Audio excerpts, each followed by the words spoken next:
and gentlemen, welcome back, everybody. I hope you had a fantastic lunch, and I appreciate that so many people are still outside. I hope you managed to get some good networking in, finally face-to-face networking after such a long time without seeing each other because of this pandemic. I hope you also got to see some of the fantastic booths outside and exhibition stands, and of course the giga projects that the Kingdom of Saudi Arabia is developing.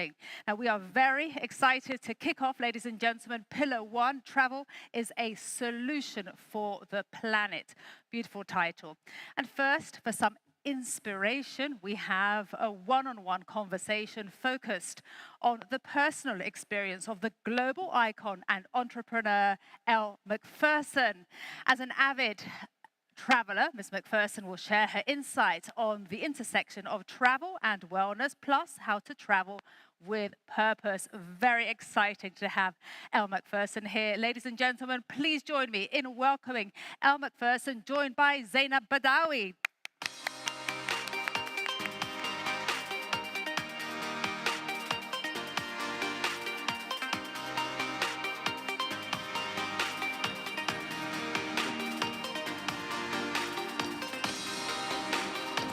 Which seat would you like?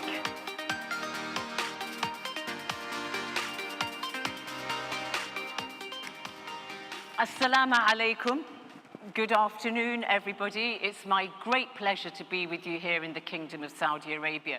And an even greater pleasure for me to be with certainly somebody who's an icon for many people in the world, and especially for me, somebody I have admired for many years from afar. So it's a great pleasure for me to be admiring her from close up this time. Although I have to say, sitting next to a supermodel is perhaps not one of the highs of life in terms of, so don't draw any comparisons, please. Elle Macpherson is an Australian-born supermodel, entrepreneur. She has really helped push the frontiers of what it means to pursue a life of wellness and well-being. She was the founder of WellCo, which was set up in 2014, which was very much a pioneer of wellness as an industry. And she was called in 1986 by Time magazine, The Body. And I think we can all see why. And she has graced and continues to grace the covers of many, many magazines. Elle, wonderful to have you with us. Welcome. That is such an introduction. Yeah, there you go. To live up to. Well, so Elle, how would you define wellness in a sustainable way? I mean, because it really means being comfortable, happy, and healthy. But you can't just do it, you know, punctuated during your life. It's something which you need to sustain. So how do you define well-being? Yeah, that's really interesting, because often, you know, we're here talking about sustainability, and people are coming at it from very, you know, varied angles, and I think it's a wonderful buzzword at the moment. And for me, sustainability has always been about sustainable well-being. Like, how do we sustain our well-being so that we can continue to thrive and flourish in our lives? And for me, wellness in general is not just the physical well-being, but it's emotional, spiritual, and mental well-being. And so sustaining wellness is such a big part of my life, and has been the foundation of building my wellness business, because I went through my own wellness crisis and wanted to look for solutions, and I found solutions, and then my purpose became greater than myself, and I wanted to share that with other people, and that was the foundation of why we started WellCo. And what I realized is that when we are well, we are capable of thriving in our lives in the most natural, beautiful way, and we can shine in our lives and be the most, you know, make the most impact in our lives and the people around us. It's really important. Well, I mean, clearly, Elle, flattering you here, left, right, and centre. It has worked because you have sustained your career for 40 years. So that element of sustainability also applies to all of us when we are trying to pursue our careers, our path, whatever it may be. How has that helped you engage in a sustainable career? Yeah, having a 40-year career in a business that is usually defined by beauty, and therefore beauty equals youth. And we can often say that a career of a fashion model would be very short. In my experience, it's been a long career because I began to see that the similarities between beauty and wellness was way more important than the similarity between beauty equaling youth. So when you're well, and as you mature, that wellness shines. It's soul deep, you know, it's on a cellular level, and that is way more sustainable, way more long living, you know, it has way more longevity to it when you really look into your soul and you shine your beauty from your soul. It's not just those few millimeters of epidermis that are on the skin.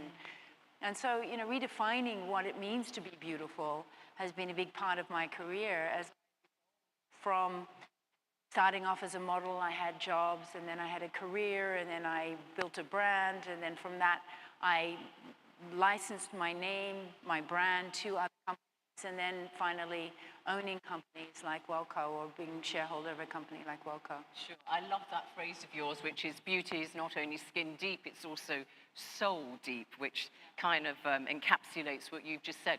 So look, Elle, we're at the World Travel and Tourism Council, and it's worth noting that the wellness sector of the tourism industry is growing much faster than other sectors in tourism. And it's projected to actually be an industry worth $919 billion this year. And there are also figures which tell us that the average wellness tourist spends 53% more than the average international tourist. So clearly a burgeoning industry, looking very much as a growth region at the Asia Pacific. But how do you make sure that the offer for a wellness destination is a credible one? Yeah, that's always it's always a bit tricky, because what is wellness? And for me, when I'm traveling, I'm really looking at traveling with purpose. And you know, we travel so much for business, but traveling with purpose, where you can go to a destination and really be imbued by the culture, get to know the people, break bread with the people, is extremely important. For example, I came here to speak today, but I came to Riyadh 4 days ago, so I could really get a feeling of what it's like to be here. And what I've learned is that the people are unbelievably generous and fantastic hosts, and extremely hospitable. The food is incredible. Yeah, isn't it? I've eaten my way around Riyadh. I know, haven't we all? And it's been, you know, just a really much more interesting experience for me. Yeah. And when I say wellness, I mean wellness, and that's like a spiritual connection also breeds wellness. A cultural connection breeds well-being. Yeah. And so encouraging cultural exploration, encouraging adventure when you go on a trip like this. I do things that are a bit unusual. I'll go to a spiritual site and maybe I'll meditate in that place, so that there's an exchange of energy. And there's just much more purpose and meaning in the kind of travel that I've been doing, which enhances my well-being. Sure. Very interesting what you say, because you do see that that point you make about cultural connections. You see that when, you know, people go to Bali, and when they go there for a wellness holiday or something, they'll have Chinese medicine or, you know, Balinese kind of methods put in. So that's very, very important.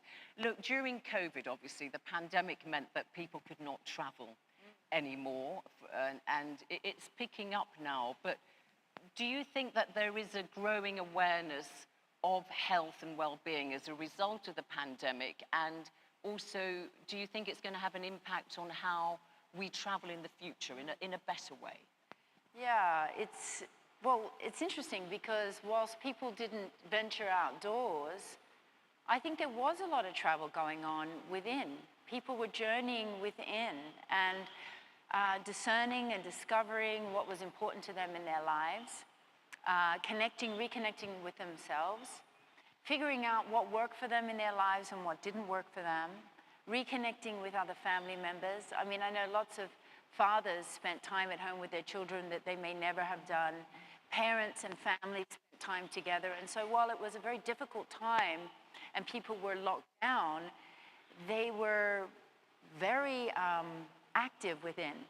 And they were not stagnant. There was a lot of journeying going on.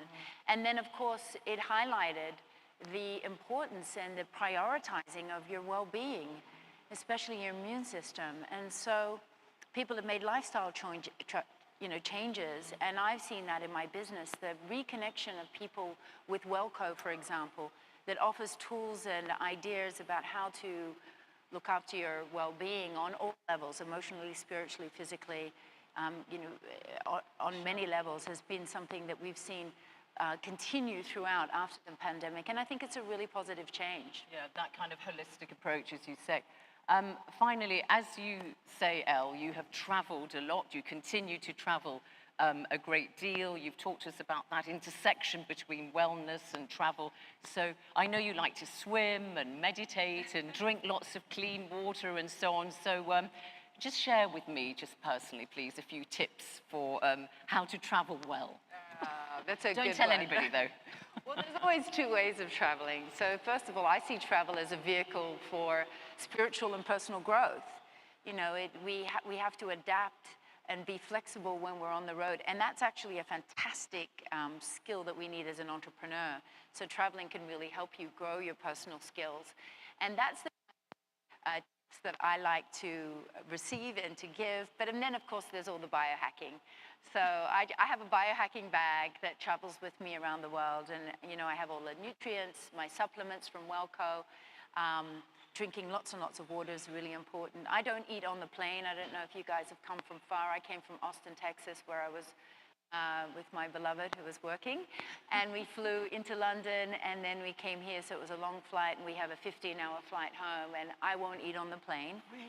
But I'll drink a lot of water, and I take my Super Elixir, which is our 40-ingredient hero product, multivitamin and mineral. I'll take that when I leave and when I arrive. And you know, and I really look after my mitochondria, which is the little heartbeat of our cells through like hot and cold therapy. I have an infrared light that we travel with.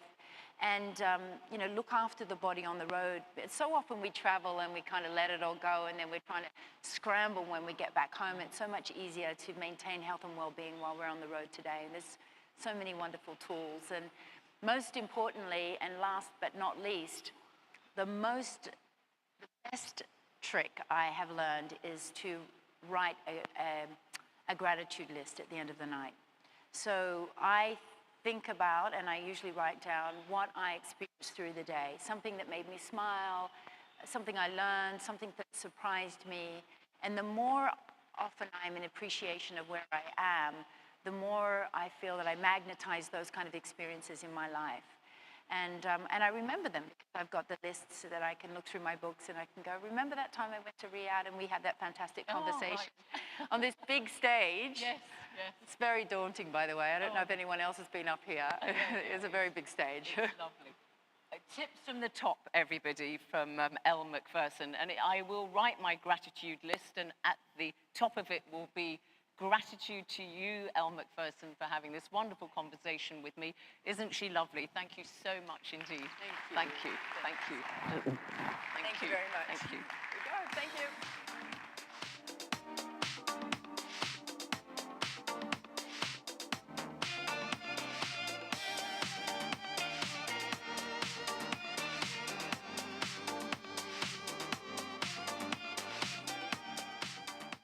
Wow, fantastic. Thank you so much, Elle Macpherson and Zainab Badawi. Really, what a pleasure and treat to hear from both of them. And thank you, Elle, so much for sharing your fantastic experience with travel. Really wonderful session there. Ladies and gentlemen, we continue, and travel and the tourism sector is highly, of course, reliant on natural assets, as we've been hearing. Preserving our planet is an absolute must for now and for future generations. And of course, we've just had COP27 a few weeks ago. The ambition is there. We're hearing it. Change is happening, but of course, much more needs to be done. In 2020, sustainable investments totaled 35.3 trillion US dollars. Investors and also travelers are increasingly demanding change. And in the next 2 hours, we'll explore different facets of sustainability, from the energy transition all the way to how we can responsibly and creatively work to reduce the footprint in the tourism sector. And the next panel will consider how the sector is working on reducing, of course, the footprint in the sector of travel and tourism, moving beyond commitments to actual action. Very important. And this session will explore what's already been done and what more needs to be done to achieve those all-important global targets. And for that, I am delighted once again to welcome back Richard Quest and his panel. Richard, please make your way up. Thank you.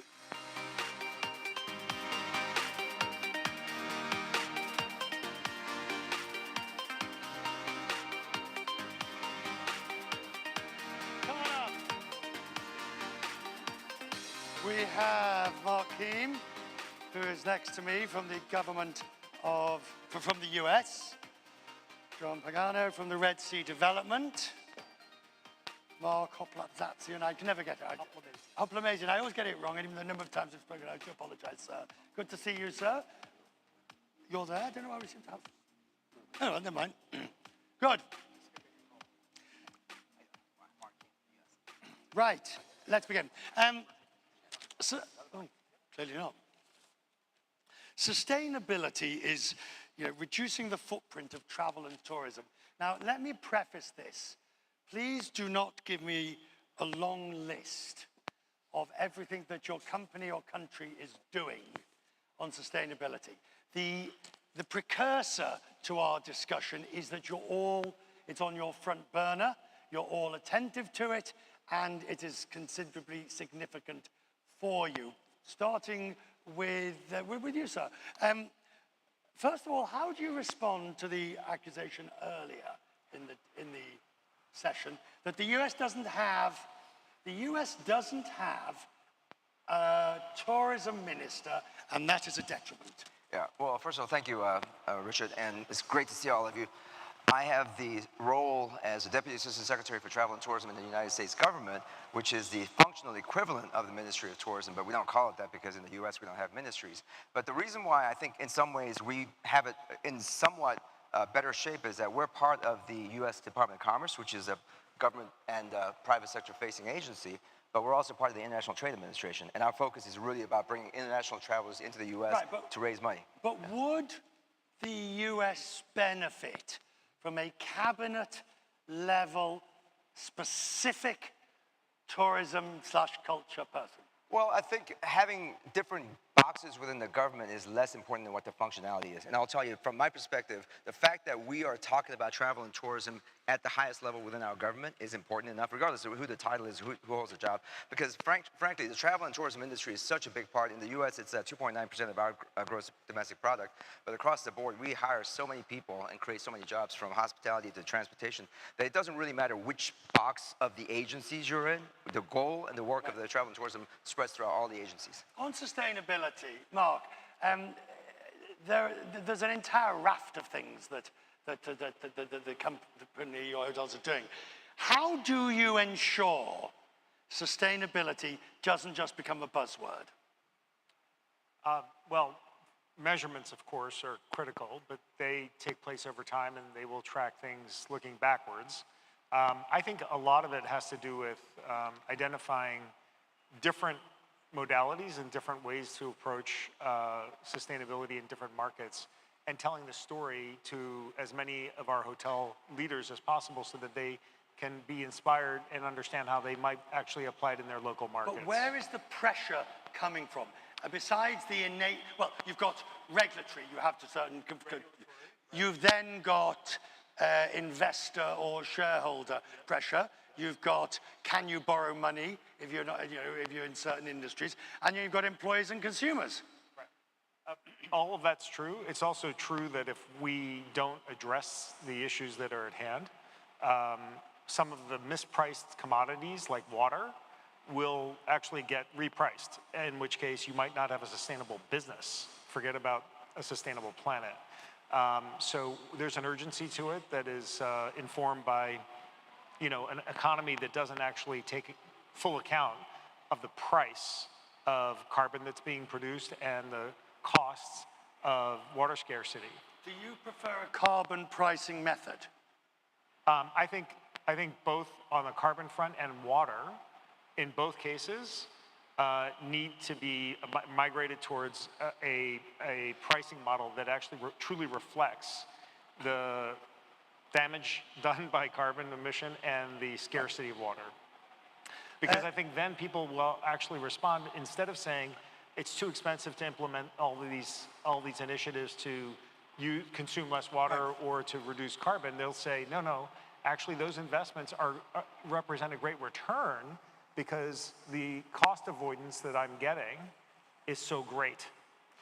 Minister, Egypt comes at this from sort of both sides. I mean, you had an industry that was probably the least sustainable and amongst the most damaging at some point in the past, that you've now got to move to the most sustainable. But anyone who's been there looks around and thinks, how on earth are you going to do it? Well, of course, first COP27 taught us a lot. We had Egypt and the entire industry had to rise up to the level of expectations of hosting COP27. Capital allocation, obviously. The industry is still, as with many other countries, a very fragmented industry. So they be able to avail the capital that is necessary to make the transformation is key to the success.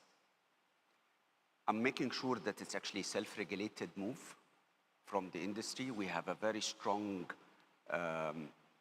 civil society organizations that represent the industry, and they see the transfer to reducing emissions and footprint as in their best interest. So I was reading an interview with you in some of my notes about the Red Sea project, John, and you talked about these pristine waters and a coral better than the Maldives and others. I'm sure we can discuss that. But it had me thinking, well, if it's so pristine and it's so magnificent, why are you building there at all? Good question. I mean, I'm aware of where I am, and I'm aware of the size of the project, but at the end of the day, you can't put all this up even if you're carbon neutral, without doing damage. Look, I think we have a pristine environment for which we're blessed. I think we have learned a lot of lessons from the past and are approaching development in a manner that has never been done before. So it's an experiment? You could call it that. I mean, we do consider ourselves as a place of learning and understanding and a sharing of the knowledge that we derive from it. So we started with science first. We didn't start with bring in the master planners, bring in the architects, let's figure out how do we take this beautiful, pristine environment. We analyzed it, we quantified, we used statistical modeling to determine where to develop and where not to develop. Let me finish. We have 90 pristine islands. 75% of those islands will remain untouched. We identified the most valuable islands and said, we will not develop there. So for example, I wear a turtle on my pin very proudly because when we looked at our destination, we found the most exquisite island that we could develop. And it would have made commercial sense to do so. It would have been a spectacular resort. We chose not to develop that island because it's home to a critically endangered species. So what I'm here to tell you is that development done right can happily coexist with the environment. And that's what we're doing. And we're using the Red Sea project not just for a Saudi project, but actually to lead a global transition towards regenerative development. We're doing something that has never been done before anywhere in the world. Well, let's not worry about what other people will follow on from that. Hang on. The peanut gallery can wait. The problem is, let's take Egypt. Now, you may be changing things, sir, and you may be moving to better times, but I think you would agree that in the past, things have not been done well. Like everywhere else, yes. Exactly. Yeah. And I think the fear is that this experiment, you may discover that there are some shortfalls within it. What will you do then? Okay, so first of all, we've learned from the mistakes that we as humankind have made in the past. So we're hoping not to replicate and repeat those mistakes. We're using technology.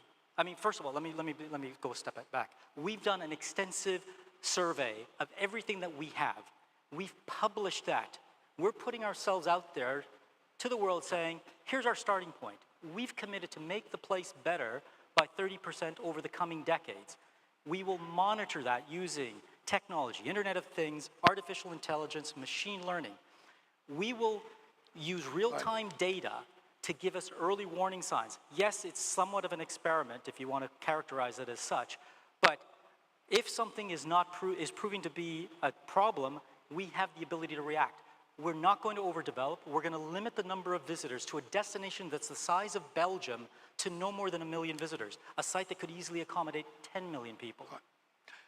Minister, as you come from the commercial sector, you come from banking, what role can, if you like, the financing of these projects play in ensuring the sustainability within them? That's a good question. Or don't they care?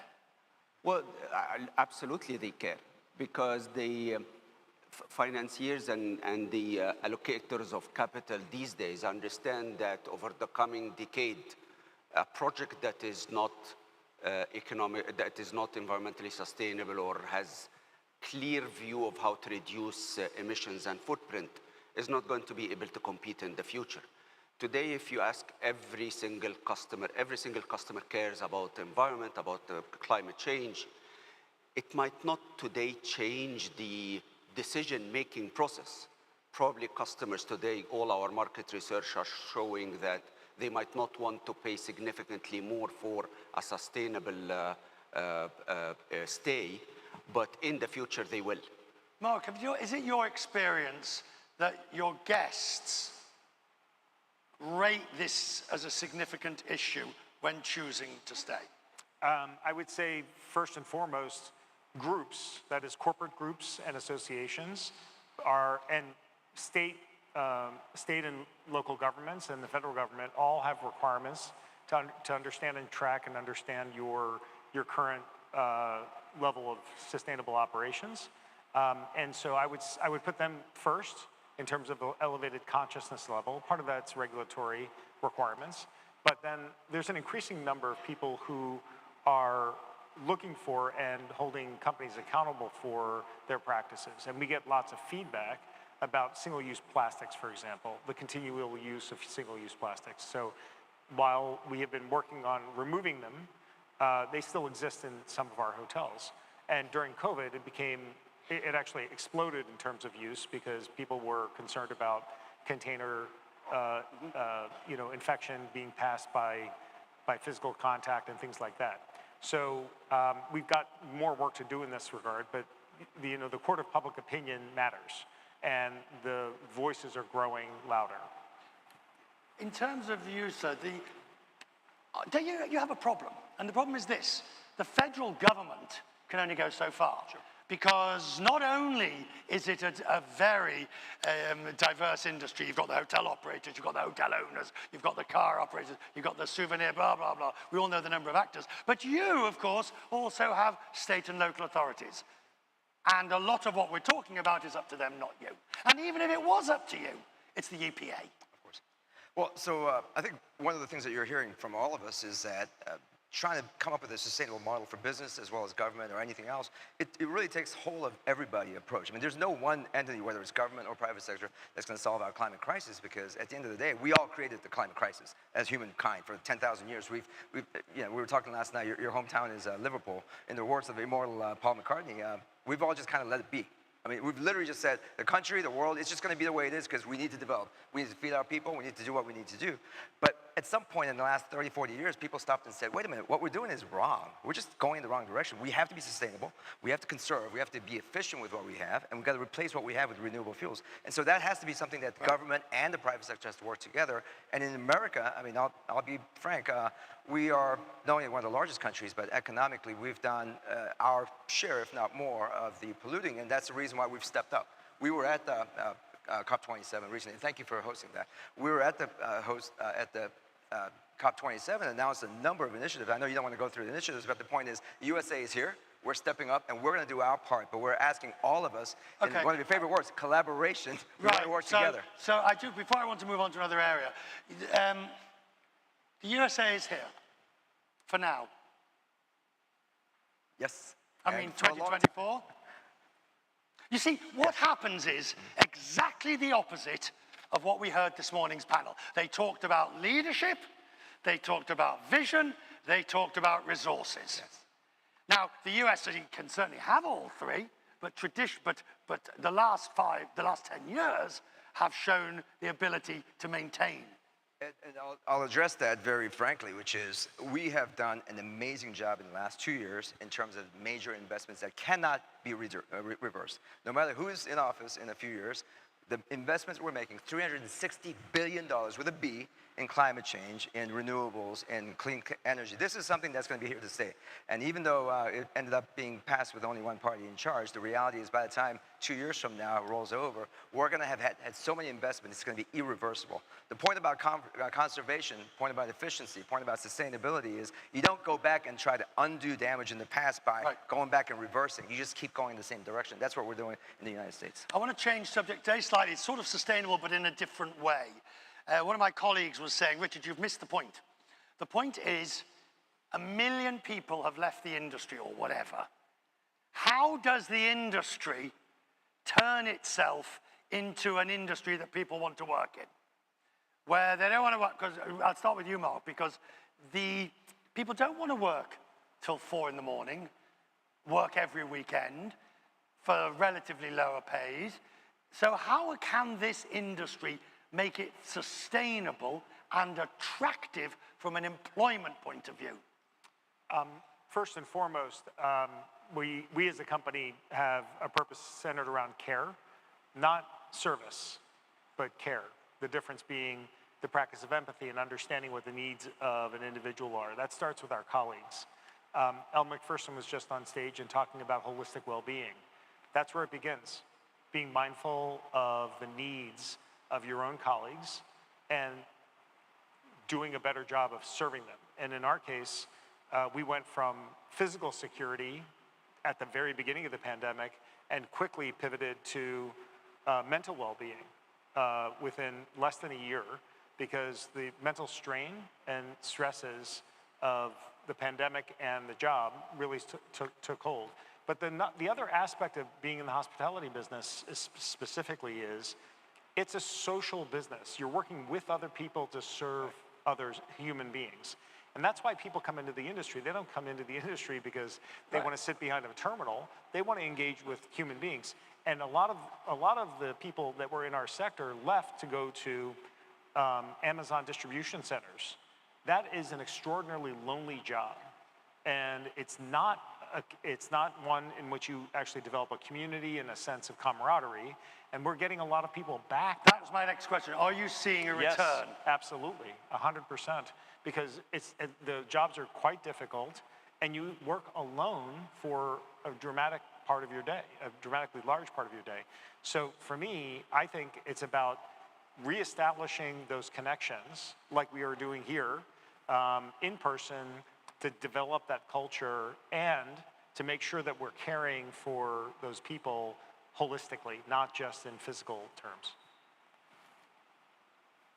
I think the industry over the past couple of weeks couple of years have lost significant portion of its value proposition for talent.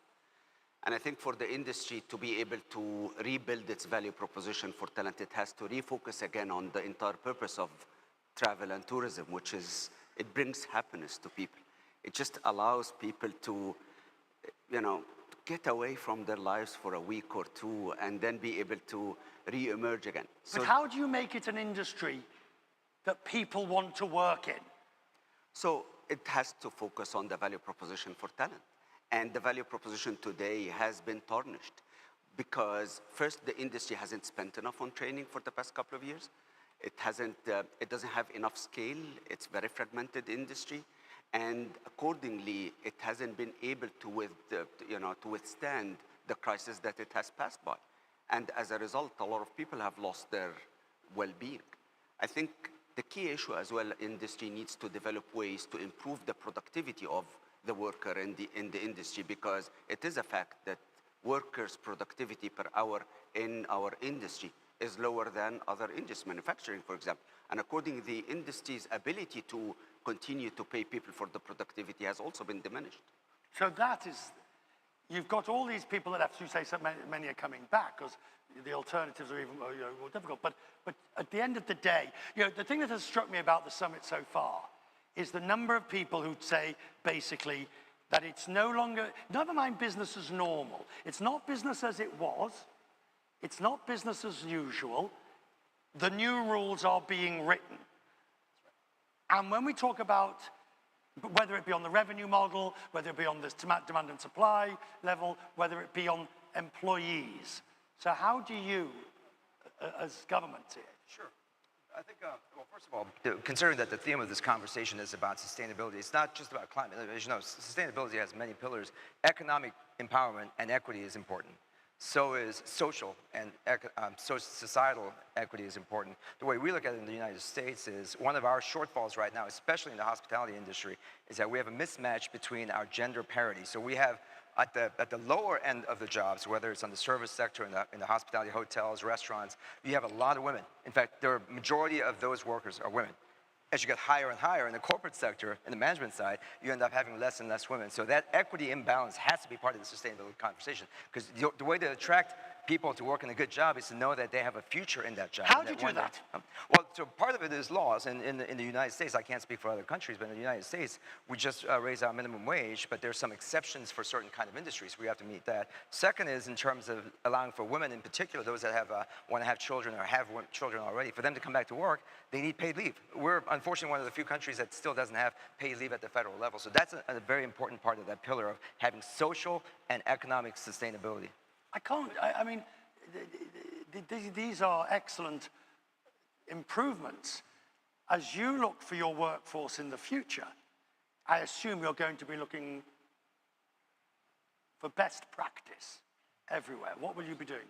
Well, look, I want to go back a step. If you think about the importance of the sector globally, I mean, tourism represents over 10% of GDP. It employs 10% of the global population, so it's hugely important. There's no shortage of people that want to be part of this. What we're doing is, I mean, to pick up on what Mark said, being more, mindful of the well-being and the welfare of our employees is an important part of that.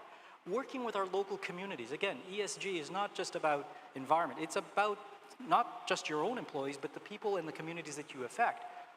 We have no shortage of interest of people wanting to come and be part of this new sector that's coming in Saudi Arabia. We have a tremendous number of people that are applying for roles, and we're providing the training and the skills to create those career opportunities that up until now hasn't been available here. To a large extent, the fascinating part about what's happening here is that everybody will be watching to see what happens here. Indeed. And, Don't I know it? And this really comes back to this, I hate to keep coming back to it, but however many million left the industry and haven't come back. You say some are coming back, but there has to be a change in mindset. Yes. I agree with that. I think some of our practices are anachronistic. So the idea of having housekeeping shift begin at 7:30, stand up for an 8 o'clock start, is written in some rule book that was produced 50 years ago and never changed. When you have a huge number of people, women especially, who need to get their kids off to school or take care of a parent living at their house or get back home at a certain time, where's it written that we have to actually stand up shifts this way? But these are some of the practices, and they, by the way, these same old world practices, the part of the new initiatives that we have to undertake is a complete rethink from the lens, putting yourself in the shoes of those who you're trying to attract into the industry, and you make changes. Yeah, on that point about the rethinking and coming back to the business, not as usual, but the new business that hasn't been developed, I think one of the solutions is the young people. And I know that Saudi Arabia in particular has a tremendous percentage of, was it 70% of the nation is less than 35 in age? I think it's just an unbelievable number. So think about this from your perspective, right? Not as old guys like me and some of us here, but if you're a young 20-something-year-old, what kind of industry do they want to work in? What kind of jobs do they want to have? And I think that's going to drive the future of our industries. And part of that is the different experiences that they want. And so I think tourism in some ways is a solution. Not only is a travel solution, but tourism is a solution because we can't just go back to the tourism attractions the same way it was. Hotels, Disneyland, national parks, etc. It has to be experiences that the young people want. And in the US, we're really focused on outdoor recreation. Outdoor recreation takes up about 1.8% of the GDP now, and that's a really growing area. That's the place that young people want to be. And maybe that's part of your solution too, is creating that opportunity for young people to come back and do something while they're working, also having a good lifestyle. Final question. You don't get any wishes, unlike the previous panels. I want you to tell us of a job that you have done in the industry, at college, or first job that really showed you, and if you haven't worked in the industry, find something suitable. So for me, it was the time I was working in a bar, where we used to live, and I remember those long hours, but it was great fun. It was great fun, and you knew what she drank, and you knew what he drank, and you always took home the chocolate cake afterwards to eat. Now, starting with you, sir, a job that you've done. You're Minister now of Egypt, but what have you done? Well, my first job was actually at the age of 15. I actually waited tables. Did you? Yes, I did, at one of the hotels in Cairo. And actually, by my 5th day, I actually spilled the apricot in the back of one of the guests. And actually, I had to dry the entire cutlery of 1,000 people, 12,000 pieces of cutlery actually until. But you've never forgotten those experiences. Sorry? You've never forgotten that feeling. Oh, absolutely. No, you know, I think young jobs like this is actually what creates character. Correct. Sir, you're Secretary. So one of the coolest jobs I've ever had in my life deals with tourism and attraction. And one of the greatest attractions in the world, if you want to think about the global events, is the Olympics. In 1988, the Olympics was held in my hometown of Seoul, where I was born, and I had the tremendous privilege and the opportunity to serve as a translator. So I worked at the Olympics in Seoul, and I lived in the villages there, met the all the athletes, and I spent 2.5 months as a translator going to all the events. And that's why I'm a big believer in attracting big events, whether it's a World Cup in the US. We're actually hosting the Olympics in 28 as well. But we welcome everybody to the United States for those events. And he'll translate for a fee. Sir. I was a busboy in a restaurant at the age of 12. Wow. Yeah, and I moved quickly. I had waited on tables. I ended up even cooking. And it gave me a real appreciation for the hard work that people in the hospitality industry actually, undertake every single day. You've never forgotten it? I've never forgotten it, never. I'm coming to you last, sir, because you're actually in the industry. Yeah, well, I likewise bus tables at a burger joint in Covent Garden for a while when I was in school in the UK. But apart from that, I took some time to go through and work in several of our hotels in every single department. And making beds alongside our housekeepers was the most humbling experience. I was reprimanded a number of times in terms of my technique. But I also came to really deeply appreciate how difficult of a job it is. So I give to you, ladies and gentlemen, now before we're finished in this conference, he will serve you at a table and you'll end up with apricot down your back. He will make your bed. God help you if you ever have to sleep in it. This gentleman is going to remove everything and bust the tables. He will translate into what language? Korean and a little bit of French. He will translate into Korean, which even if you don't speak Korean won't make any difference. Ladies and gentlemen, our panel. Richard? Perfect. So you're a member of the Hyde family. Ladies and gentlemen, what a fantastic panel. Once again, please join me in thanking Richard Quest and his panel and those fantastic stories, those anecdotes. Thank you so much for sharing that. And let's continue, ladies and gentlemen, our journey and discuss more about what can be done to lower the carbon footprint of travel and tourism. And travel and tourism is so much about storytelling, those stories that stay with us as travelers, about our incredible stories of people that we meet along the way on our trips, the beautiful places that we discover, and all the delicious food that we eat. I can't stop eating the Saudi dates, by the way. They are absolutely incredible. And as a sector, we need to share our stories, our accomplishments, and really talk about how we are moving that needle. Let's talk about Iberostar. This is a company that has just announced a very ambitious roadmap to accelerate this transition. Join me, ladies and gentlemen, now in welcoming to the stage Gloria Fluxha, Vice Chairman and Chief Sustainability Officer of Iberos Group Star. She's here to share how her company is set to achieve some very fantastic, ambitious targets. Gloria, the stage is yours. Welcome. Thank you very much. Thank you so much.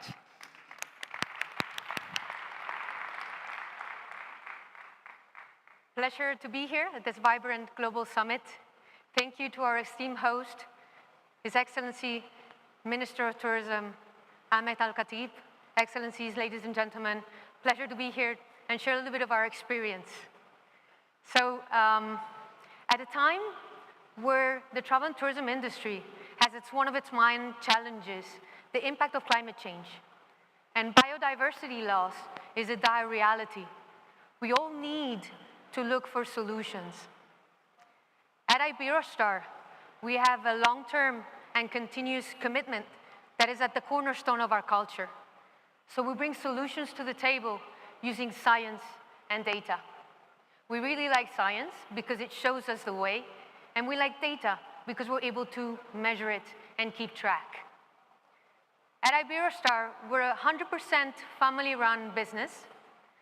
We have a presence in more than 16 countries. Hopefully number 17 will be Saudi. A community of more than 30,000 employees. And we have 65 years of history in hospitality, with our origins dating back to 1877. We envision a responsible tourism model where coastal ecosystems thrive, where nature thrives. And we envision that alongside as well with quality, profitability, and a long-term vision. And in order to make that vision a reality, what we had clear in Iberostar from the beginning is that we really needed to entrench that vision in our strategy. So in our strategy, we have our movement, Wave of Change, which focuses in 3 areas, mainly. A circular economy approach, blue foods, and coastal health. In our circular economy approach, we started in 2019 eliminating all single-use plastics across all our portfolio. We continued, and now we have this vision to become waste-free by 2025. We have an internal team called the 3R's team, solely dedicated with more than 200 people on sorting out waste so that it doesn't end up in landfills. This vision, this year itself, since food waste is such an important figure in it, we're reducing food waste in 2022 by 50%. Another aspect which is also important is decarbonization and our vision to become carbon neutral by 2030. We presented our decarbonization roadmap at the COP27, and our commitment is to reduce 85% our scope 1 and 2, and 50% our scope 3. We're doing this and have been validated by Science-Based Target Initiatives this past October. And we know that this plan is very ambitious and will be a journey, a tough journey. A journey where we have to decarbonize at least, where we will have to reduce our energy consumption at least 35%, where we will have to electrify our hotels, where we have to really push forward and to find innovation and to really have access to a lot of renewable energy. So that is part of the journey. The journey will imply a lot of investment, a lot of behavioral changes, but we do feel that it's the right path to take, and we're moving that forward. The second focus is seafood, blue foods. Being passionate about the oceans, all our portfolio mainly is comprised of beachfront properties. It made sense that we gave this focus, and our roadmap of seafood is really targeting to have traceability and 100% responsible sourcing of our seafood by 2025. A part of this seafood journey that is vital for us as well is the lifting up local component, because we know we want to source as well at the destinations where we operate, supporting communities, giving different alternatives and different livelihoods, but at the same time enhancing the gastronomical experience of our clients, because it really has to revert in quality and experience in every part of the journey and the vision that we have. The third area of focus is coastal health. Coastal health means to us the vision that all coastal ecosystems where Iberostar is operating will be improving in ecological health by 2030. Here comes into play the role of science. We use clearly defined KPIs to target that, because at the end, what we really want to see in the future of travel and tourism is resilient and regenerative destinations. We really want to work towards that. And coastal health overall has value to all the different angles, to the communities, to our operations, to the destinations. To the communities, we promote as well tourism at the destination, so community tourism that adopts that alternatives to livelihood. To our operations, what it means is more protection to climate impacts. If we have healthy coral reefs in front of our assets, this will mean that we'll be more protected against climate events and hurricanes. So it makes sense. And to our destinations, it's a win-win. Destinations that have quality and nature, that have ecosystems that thrive, are going to be more attractive and are going to have more quality. And therefore, for us, again, it was a clear path forward. As I was mentioning at the beginning, the loss of biodiversity and nature is something not to be taken minimizing the impact or the effect that it has. Therefore, we do believe that there's a necessity for a global framework for nature and biodiversity. We need to bring all players together in the table, governance, private, public stakeholders, in order to promote that global framework. For that reason, Iberostar is very happy to have supported the nature positive tourism vision of the WTTC and have become Guardians of Nature this year. And we hope this will generate a lot of traction as well and support, because we need to see nature as our ally, as our most important asset. And arriving to our conclusions, I do believe that our travel and tourism sector has proven its capacity to adapt, to innovate in critical times. Especially these past years have proven that capacity, so there's no doubt that the capacity is there. It's just a question of really jumping up to the challenge. As Julia Simpson was mentioning this morning, there's really a need for courage, so we do need to have that courage to continue investing, to really finding solutions together and pushing towards that collaborative action that is really necessary. Because in our future, if we think about our future and guests, they will be really demanding that responsible tourism vision. A responsible tourism model that we all need to strive towards, that finds the right balance between profitability and leaving the right legacy for our future generations. Thank you very much.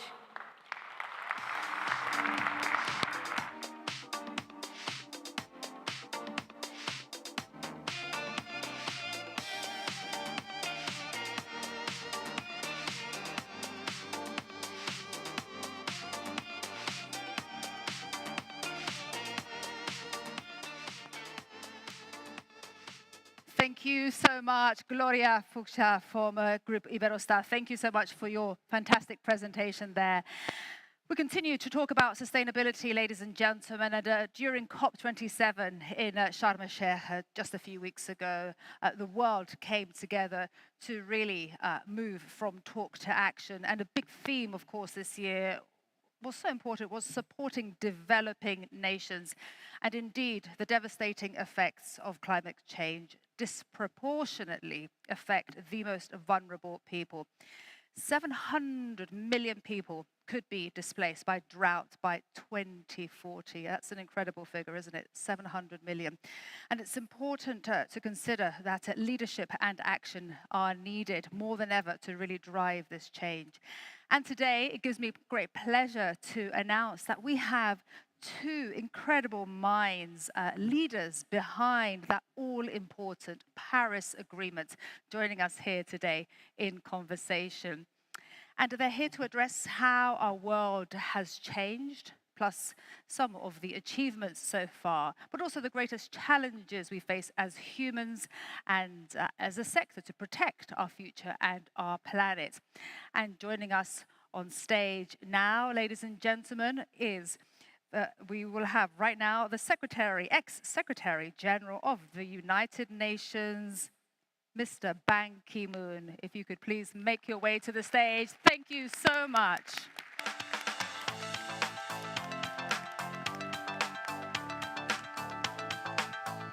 Thank you so much. Thank you.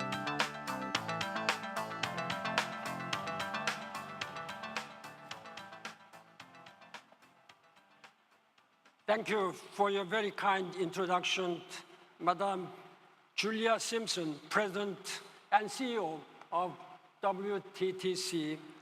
And I'd like to thank His Excellency Ahmed Al-Khatib, Minister of Tourism of the Kingdom of Saudi Arabia, for inviting me to this very important occasion. And I now recognize the presence of former President of Mexico, His Excellency Felipe Calderon, and many distinguished excellencies and guests, ladies and gentlemen. I'm honored to deliver these remarks at the World Trade, Travel and Tourism Summit 2022. I take this opportunity to offer my warmest congratulations on the organization of 22nd WTTC Global Summit, which comes at a vital juncture as we seek ways to illuminate the path towards a more inclusive, resilient, and sustainable future for all people and the planet. And today, we find ourselves at the center of a variety of converging global crises and increased uncertainty. The ongoing COVID-19 pandemic continues to impact our economies, societies, and way of life. Geopolitical tensions are intensifying, particularly between the United States and China, and also United States versus Russia, and the ongoing illegal Russian aggression of Ukraine represents one of the most dangerous moments for global security in decades. At the same time, our planet is on fire, both literally and figuratively, as the climate crisis is deepening with the surging temperatures, raging floods, rising sea levels, and burning wildfires. New technologies are altering how we live and how we work. Sweeping advances in AI, technology, biotechnology, robotics, and VR are rapidly changing our countries and businesses. However, despite these challenges, we have made some progress in key areas, as I believe we have invaluable opportunities to change the world for the better. But to do so, we need to better come together in partnerships, expand collaboration across borders and seas, and work for a more peaceful and sustainable world underpinned by justice, solidarity, and prosperity. And I firmly believe that the dynamic travel and tourism sector has a transformational role to play in this regard. Indeed, tourism has made a substantive contribution to our socio-economic development and has direct linkages with the UN Sustainable Development Goals, SDGs. While serving as the Secretary General of the United Nations, I am honored to have prioritized to adopt the Sustainable Development Goals and Paris Climate Change Agreement. These are two conjoined global goals. Thank you very much for your support. The UN global goals, including SDG and Paris Agreement, offers us a way forward to confront the most critical issues of our time. These include hunger, climate change, poverty eradication, health, education, inequality, human rights, peace and justice, and gender equality. They can bring all nations and all people together in global cooperation and partnership to help chart a more sustainable, green, and prosperous post-COVID-19 future. At their very heart, they synergize crucial international, intercultural, and intergenerational collaboration.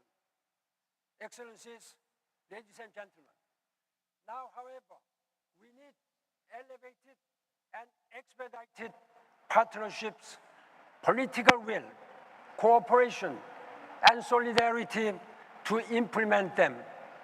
And I firmly believe that people who are committed to peace, sustainability, public health, and climate action are absolutely crucial in both persevering over the complex global challenges we are facing now.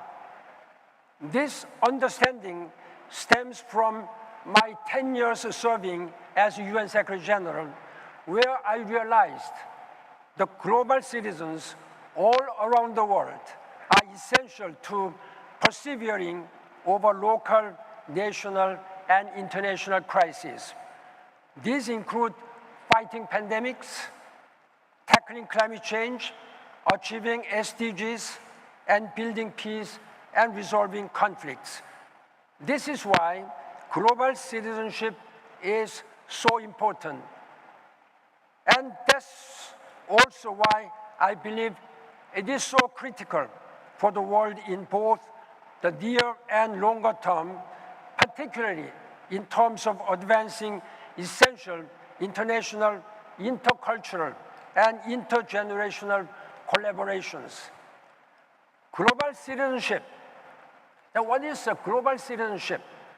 That's a significant concept that can serve as a unique tool to help solve some of our most pressing challenges and help us reach the UN's global goals. Global citizens identify themselves not as a member of a nation, but as a member of humanity more largely. They are understanding and tolerant of other people, cultures, and religions. When I was just 18-year-old high school boy, I was very lucky enough to be invited to the United States as one of the students representative of Red Cross at the time. We were honored. There were about 140 students from about 40 countries around the world. At that time, we were honored to meet with President John F. Kennedy. What he told us, young students, he said, the world leaders are not talking each other. Of course, that was in the height of Cold War. Russia and Soviet Union and communist bloc and free countries, they were not talking.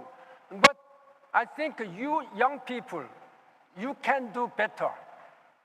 The question is whether you are ready to extend your helping hand. That means that he was meaning that global citizenship. This is what really inspired me. I resolved at the time that I really wanted to do something for my poor country, and I really wanted to be a diplomat. I never thought that one day I would become Secretary General. I just wanted to become Korean diplomat. Now, I was most honored to serve as a Secretary General. But this, what President Kennedy told me, really has been keeping in my mind. And I thought that global citizenship, whether you belong to Saudi Arabia, United States, Korea, Japan, China, doesn't matter. There is no boundaries these days. This is what Kennedy told me. There are no boundaries among the countries. But there were much, much higher boundaries at the time. But he was speaking us that we need to become global citizens. I try to be global citizen even now. That's why the first thing after my retirement from the United Nations was to establish Ban Ki-moon Center for Global Citizens in Vienna, Austria. I recently opened another one in New York, where all member states are located there. So I think, ladies and gentlemen, we have so many problems here and there, pandemic and all health issues, political issues, poverty issues, gender issues. But with global citizens, I think we can solve this problem.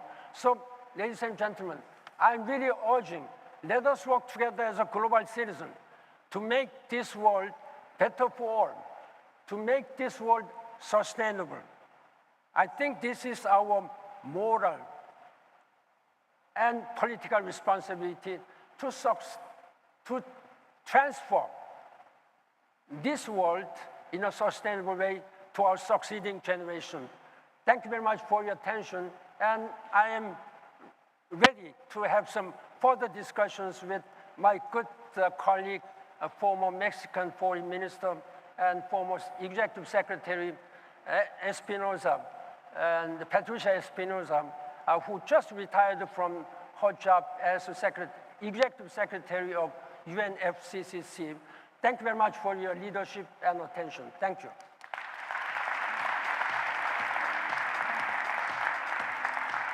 Thank you so much, Your Excellency Ban Ki-moon. Fantastic to have you here and to really share with us so much of the wonderful work that you've done and that you continue to do. And I love what you mentioned about John F. Kennedy and how he inspired you. We are global citizens. World leaders need to speak together. And we will continue the conversation now. And for that, I would love to invite to the stage, it is my pleasure to invite Patricia Espinosa, former Executive Secretary of the United Nations Framework Convention on Climate Change. Welcome to you for a conversation with Ban Ki-moon. Thank you so much. Muchas gracias.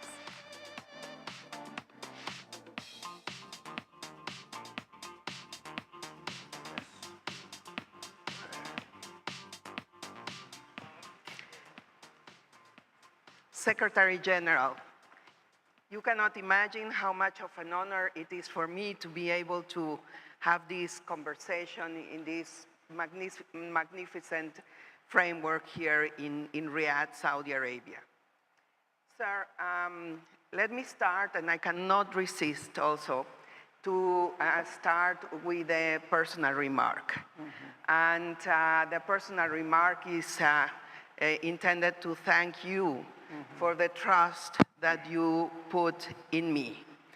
You gave me your trust and designated me Executive Secretary of the United Nations Framework Convention on Climate Change 6 years ago. Yes. 6 years That's ago. Right. Before my departure from the United Before Nations. you departed from your 10-year tenure as Secretary General. It has been a fantastic journey, full of challenges, and I want to thank you for that trust. You also entrusted me with being part of the high-level panel that did the report on the Sustainable Development Goals. A high-level panel, a magnificent panel headed by President of Indonesia at that time, Susilo Bambang Yudhoyono, Prime Minister Cameroon, and President Aileen Sirleaf from Liberia. So thank you, sir. So I feel that I have a very, very strong link with you in the agendas that you have put forward. Now, please, I wanted to ask you, during your tenure in 2015, you managed to get the United Nations to approve the two very important blueprints for the future of humanity, the Sustainable Development Goals and the Paris Agreement. That is, in my view, and I say it very frequently, one of the most important achievements that the United Nations has given to humanity in the last decades. So, sir, can you share, I would like to share with the audience some insights. You and me, we know how the UN works, but maybe if you can share some insights of what were the biggest challenges for you in order to be able to exercise that leadership and get the world, almost 200 countries, to come together in these two fantastic and very transcendental instruments. Over to you, sir. Thank you for your very kind words about our working relationship. I think I have appointed many people from many countries on senior positions. And one thing of which I'm proud is that before I left the United Nations, I nominated you as Executive Secretary of UNFCCC, because when we adopted Paris Climate Change Agreement on December 12, 2015, then it was ratified, came into effect only on November 4th, 2016, just about 50 days before my departure. I just wanted to make sure that this agreement must be fully implemented. Then I need somebody who had a great talent and commitment. When she was foreign minister together under President Felipe Calderon, I really appreciate your leadership, because when there was almost a tragic failure of the United Nations in Copenhagen 2009, this is very notorious COP15, which was a total failure in working for climate change. Then President Calderon and then Foreign Minister Espinosa, they worked very hard following year, 2010, and made this process on the track, adopting this Green Climate Fund, etc., etc. That was a beginning of success 5 years later. Again, as I said, what is important is that agreement may be important, but what is important is implementation.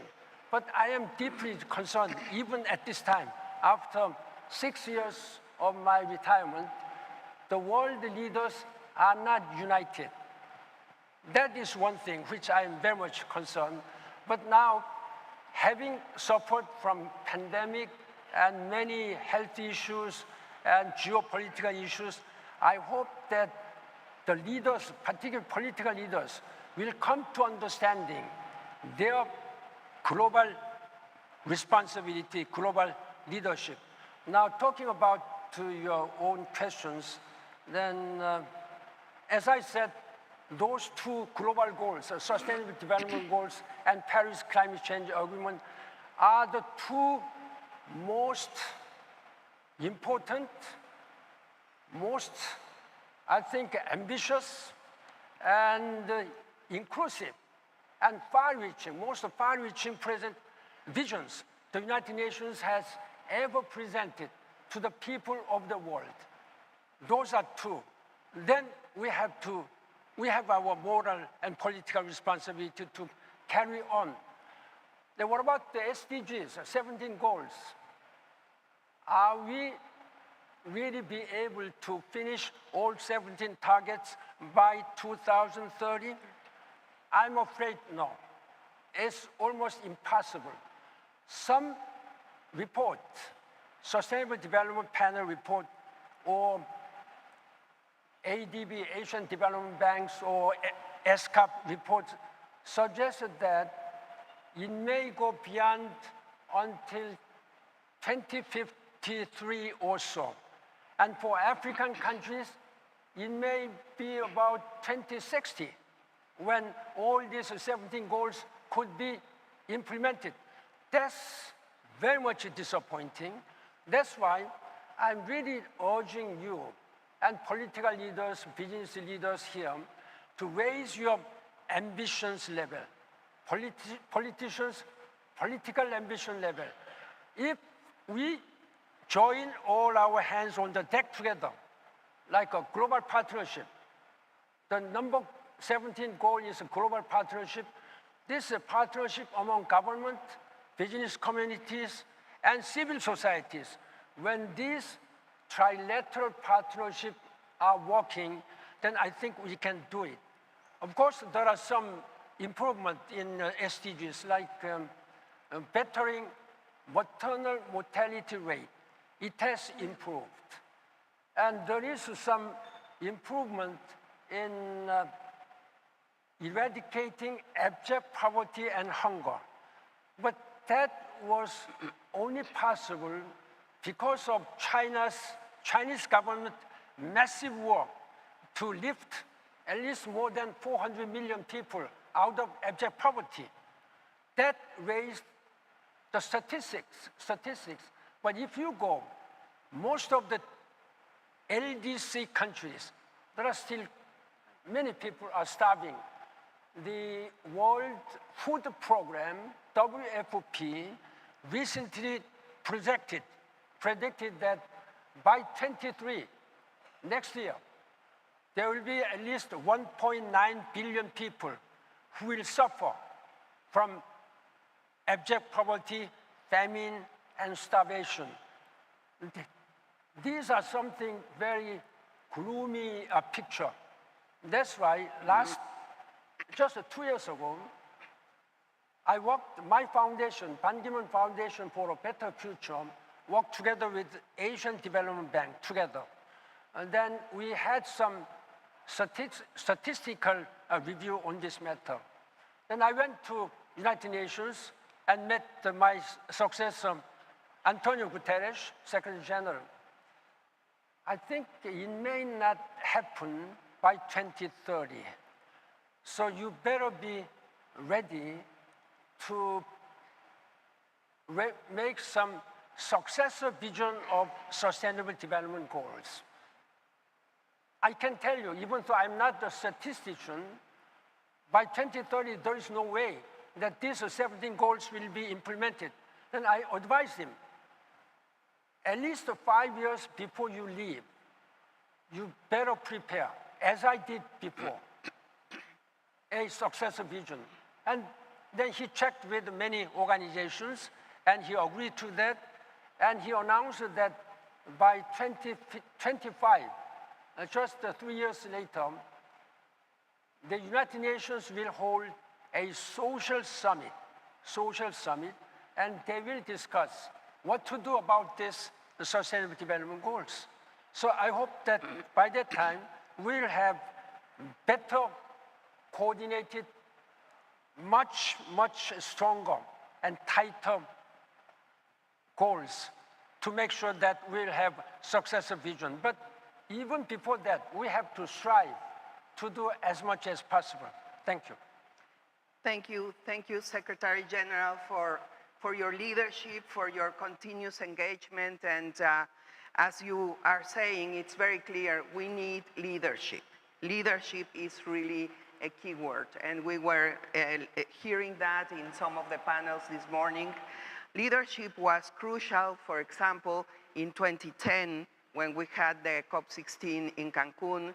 Without President Calderon's leadership, we would not have been able to deliver a good outcome, to rescue the process, the multilateral process that was really in a very bad situation. Without your presence, your support, your participation, it would not have been possible.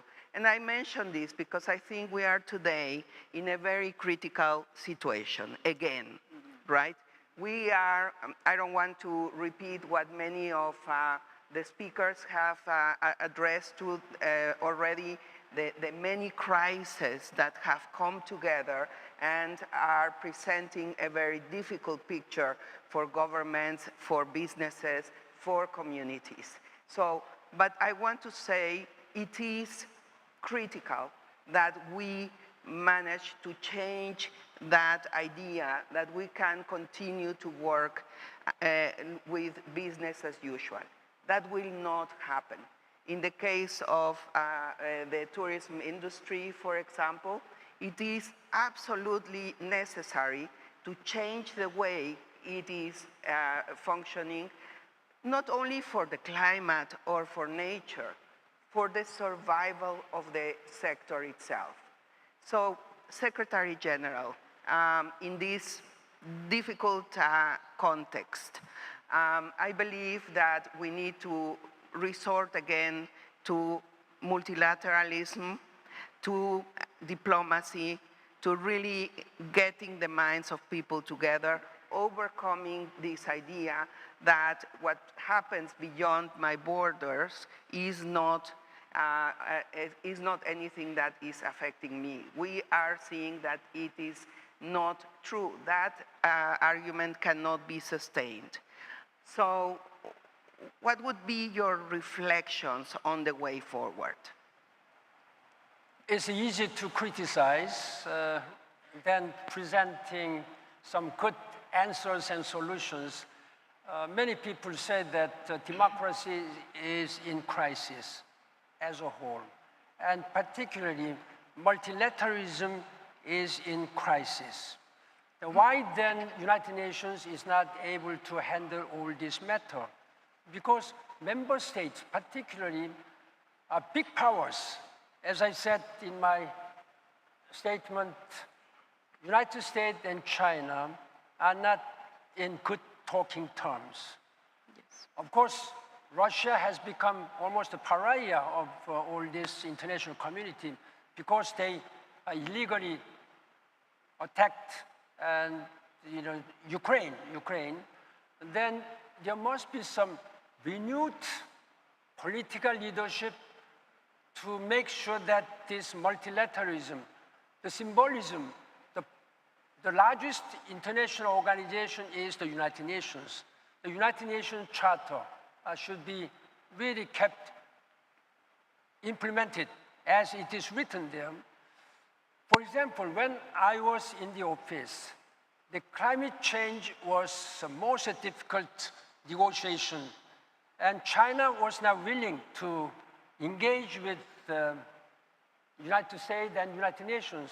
At that time, I really worked very hard to bring President Obama and President Xi Jinping together. I think that was the way I was able to really convince the all global community. That's why we were able to have this Paris Climate Change Agreement in time. But therefore, as I said again repeatedly, global citizenship with the passion and compassion all working together. I think there are many leaders who have only passion. But when you have only passion, which is not accompanied with compassion, you do not know where this country is going, where your leadership is going through. Therefore, I'm always urging the leaders should have global mindset with the high, ambitious passion, but this passion should come together with the compassion. Only then we will be able to go into the right direction. There are still many poor people who is not able to come out of this abject poverty, then it's a matter of political will. The United States and European Union and Japan and even my own country, Korea, they should do much more at this time.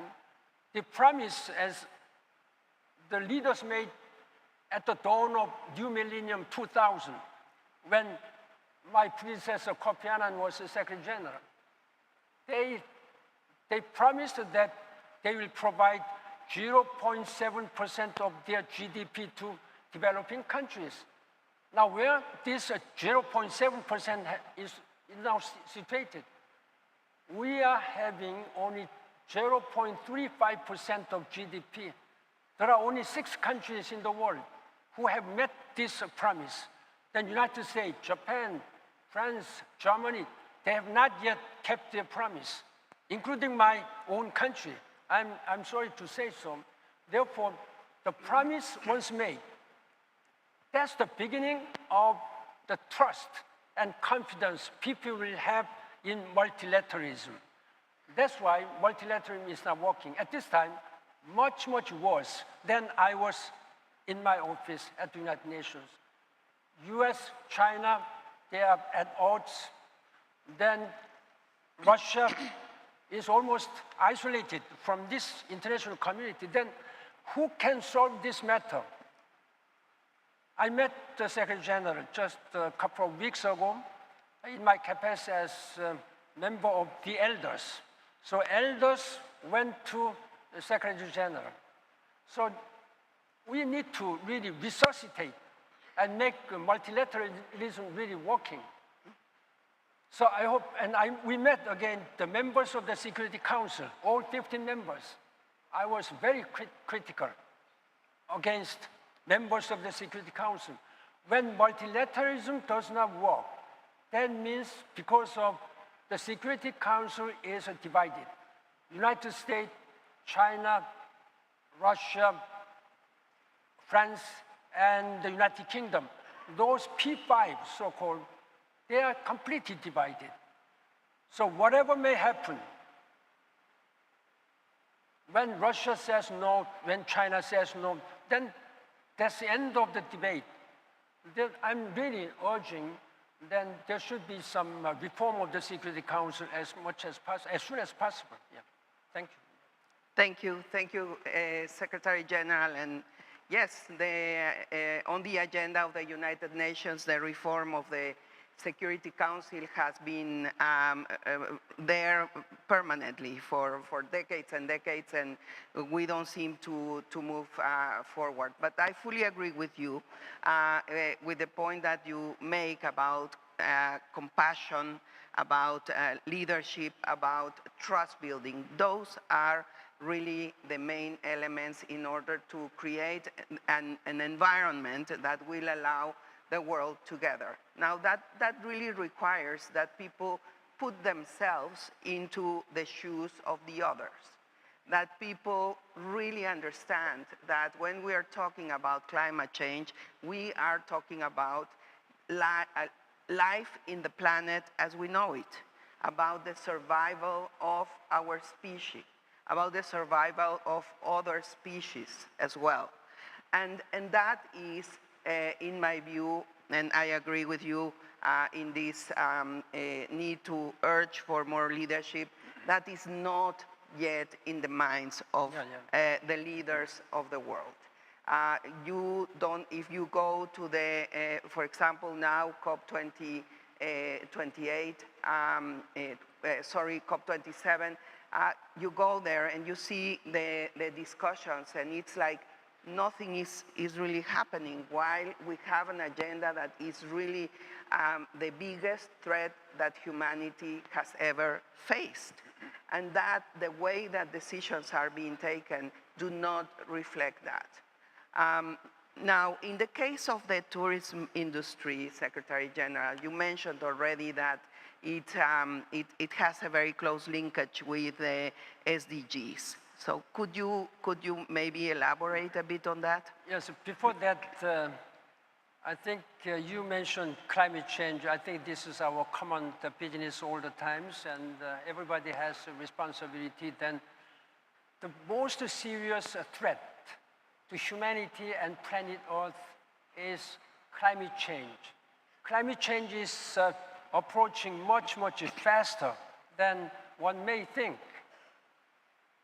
The geologists and scientists have warned that maybe within 100 years, if we do not take urgent action now to address the climate crisis, then this planet Earth and humanity may face with the 6th mass extinction. What does this mass extinction mean? That means more than 70% of all the species, including human being, will extinguish, will perish. Only 65 million years ago, the 5th mass extinction happened. Then why now, at this time, 21st century, we have technologies and scientific evidences, then why we cannot address this one? This is a much, much urgent issue which we have to then. In that regard, I am a little bit relieved that the so-called loss and damage, which has taken 30 years, was agreed upon. But it was just agreed upon that we address this loss and damage. There's nothing in detail. Again, I hope that there will be much more expedited negotiation for detailed manner.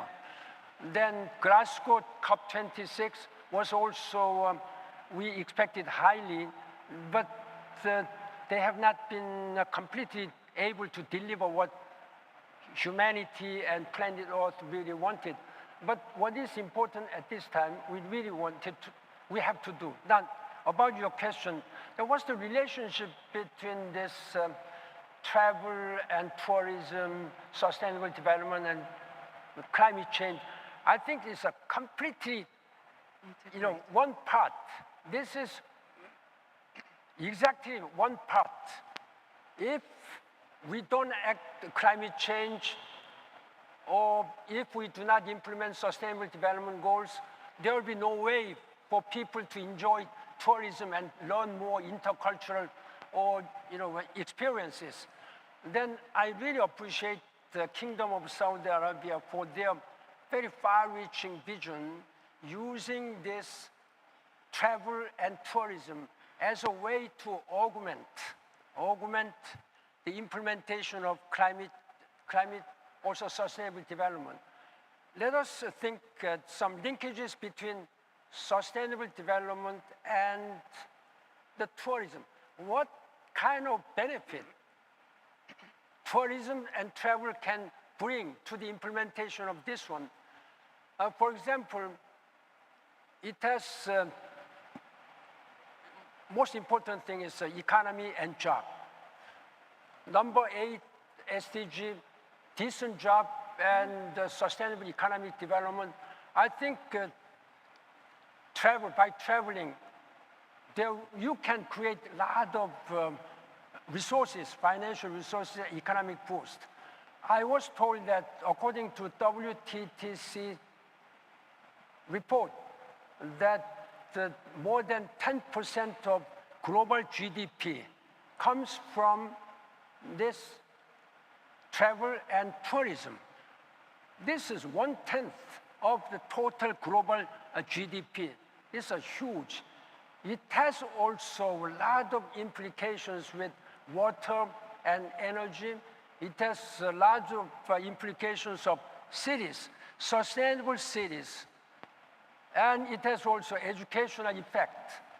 You can learn different culture from meeting the people from other countries. That means almost all the goals of sustainable development vision has tightly connected with the tourism. That is why this WTTT has a great meaning and importance, which we have to work together. Yeah. Thank you, Secretary General. I fully agree with you that it's just one single agenda, and that's the Sustainable Development Agenda, which encompasses all the different aspects and all the different sectors. And I did want to raise this point because I think it is important also to communicate to our colleagues from private sector here how important their contribution to the to the attainment or progress on sustainable development goals is. It is not that business are acting in a different reality. It is part of the same reality, and therefore it is important that, and I would say also, we see so many examples. We just heard from the Vice President of Iberostar, how successful they have been in putting together a sustainability agenda, an agenda that leads their business towards low emissions, an agenda that is effective also in providing for their workers, their communities, etc. So that's a very important question because we have so many business CEOs and chairmen here. Then, of course, politicians, their political leadership, global leadership is very important. But it is, after all, business community which carries and make transformative, innovative development and technology development are business communities. Therefore, the United Nations has always been encouraging as one of the three important pillars of global partnership. As I said, government leaders, then business leaders, and civil society leaders. These tripartite partnership must always be worked together in parallel. Then business can lead this campaign because politicians, they are short-sighted. They are much more interested in re-election, the president and parliamentarians, ministers. They want to be re-elected. By doing that, they lose bigger sight, bigger vision. But business communities, I think they are the ones, I think you are the ones who can really change this world much better by investing wisely in climate adaptation, mitigation. I think we know that you have to mitigate. But how to invest wisely for adaptation, that is much far bright and bigger vision. Then you can do much more for some societal movement. With the 21st science and technology, you can really go much faster in achieving all sustainable development goals and also helping implementing Paris Climate Change Agreement. I think importance, all the responsibilities are in your hands, distinguished business leaders. And with the strong support by legislation and political influence, then political leaders can really, again, support a business community. When this tripartite partnership works, I think we can make a better world. Thank you. Thank you. Thank you very much, Secretary General. Thank you. And our time is up. Before ending, I do want to thank very much the Minister of Tourism of Saudi Arabia, Your Excellency Al-Khatib. Thank you for your leadership. Thank you for inviting us, for having us, Julia Simpson from WTTC and the whole team, and also very especially my great friend Gloria Guevara and her team in the Ministry of Tourism.